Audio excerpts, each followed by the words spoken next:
Welcome and thank you for joining us for the second half hour of The Factor Uncensored. A lot of hot topics to get to tonight. We begin with a rejection that took a dangerous turn. A Houston woman is recovering after she says a man hit her in the head, in the face, with a brick. Robichaud says he attacked her after she refused to give him her cell phone number, all while a crowd of men stood there watching. What have I ever done to anybody in my life to deserve this? Literally, a man asked me for my number. I said no, and he picked up a brick in front of so many men and was like, "What are you gonna do?" And I told all these men, like, "Yo, why is this man got a brick on my face?" According to her social media, this happened over the weekend. We reached out to HPD for some information and have yet to hear back. Joining us now to talk about it, public relations specialist Bridget Holden, Latoya Lemon, along with pastor and journalist Dr. Ruth Olson. Glad to all have you here on The Factor. When you guys see this, and number one, she's saying there were a group of men standing around, probably on their damn cell phones, looking to get the shot instead of trying to protect a woman. Your thoughts on this? Well, I feel like black women are not being protected these days. I mean, but then, I don't know if you watch social media, but then there are a lot of women on here who are saying, well, I don't need a man, and I don't need this, and I don't need that. So we kind of have to take accountability. If we're out here saying that, then are the men going to protect us? But I thought that chivalry is, I guess, is dead. Dead. Yeah. And buried. Latoya, your thoughts about this? Number one, first of all, someone hitting her with a brick because she refused to give their number, if all the facts are correct. Absolutely. So I understand rejection is hard, right? But my real issue here, of course, I don't condone any violence and I don't like it, but the men that stood around and watched, people are no longer getting any type of help in situations that they need help in. People are not being decent. People are making everything a joke, everything a moment to go viral.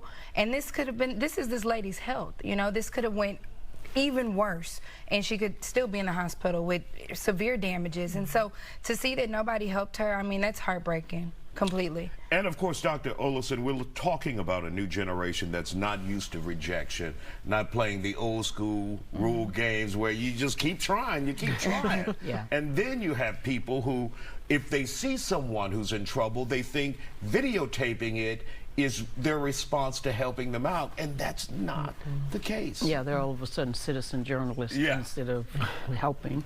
I want to just express so much compassion for this young lady, and I also want to express a lot of concern for where we are. If people can stand around and watch that, we do have to get involved. She asked a question in that. She said, what did I ever do to deserve this? Nothing. You didn't do anything to deserve that. So we want to put that out there. And also, let's make an appeal that let's help people. Right. We've got to get back involved. That's who we are. A lot of the social media has separated us, and a lot of us think, well, it's just me. It's all about me. It's going viral. You know, it's not about other people, and we need relationships. We need other people. One thing for sure, she made the right decision in not giving him her phone number. Absolutely. Yeah. And still here on The Factor, another viral video moment to talk about several employees at a jewelry store in California could be seen on video attacking a man who attempted to rob the store.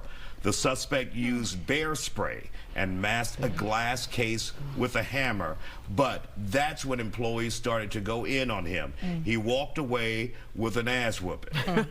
And empty hands. So guys, we have seen this time and time again, Latoya, where people have been smashing and grabbing, walking in with no consequence. You cannot do this to a mom and pops. They will kick your ass. Hello. They will beat you down because you are taking from them and there's no insurance to cover it. Absolutely. I mean, this guy got what he deserved. And you know what? I like to say they put the paws on him. And I see somebody ran from the back, one of the women in the store. So he got it from all angles, and he deserved it. When you steal from a small business, you don't realize how much that sets them backwards. Right. They don't have the same resources as these big department stores and these big stores that have tons of money. So when you take from them, you've taken salary, you've taken the light bill, you've taken so many things. And in this day and age, like, there's so many different ways that you can make money and get a coin. You should not be stealing, especially just bold like this. Like, he got what he deserved. Bridget, any advice, though, for mom and pops who may put their lives at risk? This guy had a can of bear spray. Yeah. Somebody else could have a gun. True, very, very true. So, I mean, I think they need to take more precautions, because as a small mom and pop store, we kind of, you know, it's the neighborhood, everybody trusts them, they trust everyone because you have usual customers that come in. So I feel like that other precautions should be set in stone just to kind of protect them, and to have a gun, because he was on their property. And so if they would have shot him, then they would have been well within their right. But I feel like they need to take more precautions to protect themselves because of what's going on. And let's get to the last topic, because I know Dr. Ruth bottle pop.